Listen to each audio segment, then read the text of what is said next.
कुरुओं ने दिल्ली और दोआब के ऊपरी भाग पर अधिकार कर जिस क्षेत्र को बसाया वह कुरुक्षेत्र कहलाया। इस प्रकार कबीलाई राज व्यवस्था से ऊपर उठकर एकाधिकारवादी एक छत्र साम्राज्यवादी भावना बलवती होती गई।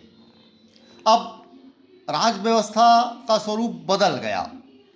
वह कबीलाई संस्कृति से ऊपर उठकर एक बड़े राज्य, बड़े भूक्षेत्र पर आधिपत्य की लालसा इस तरफ चली गई राजाओं के मन में, और राज्य एक छोटी राजनीतिक इकाई नहीं रह गया, वह बड़ी राजनीतिक इकाई बन गया और साम्राज्य विस्तार की बातें इस युग में आने लगी। चक्रवर्ती सम्राट बनने की लालसा सम्राटों में, राजाओं में बलवती होने लगी। जाहिर सी बात है, राज व्यवस्था और प्रशासनिक स्वरूप में भी बदलाव हुए होंगे।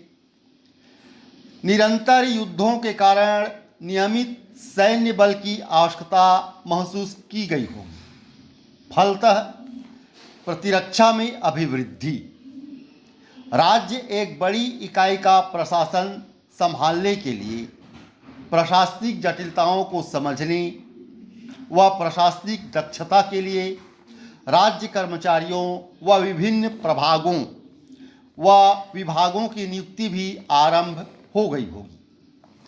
इन सब आवश्यकताओं की पूर्ति के लिए धन की जरूरत, अतः एक नियमित कर संग्रह प्रणाली को भी अपनाया गया। कुरुक्षेत्र पर अधिकार के बाद कुरु पंचालों से भी मिल गए, जो दोआब के मध्य भाग पर अधिकार किए हुए थे।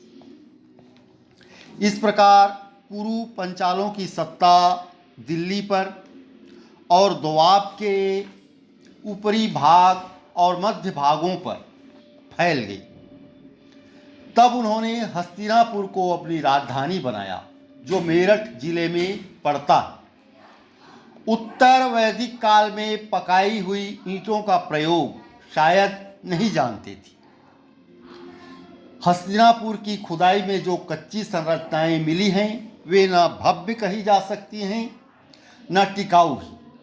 प्राचीन कथाओं के अनुसार हस्तिनापुर बाढ़ में बह गया और कुरुवंश में जो जीवित रहे वे इलाहाबाद के पास कौशाम्बी जाकर बस गए।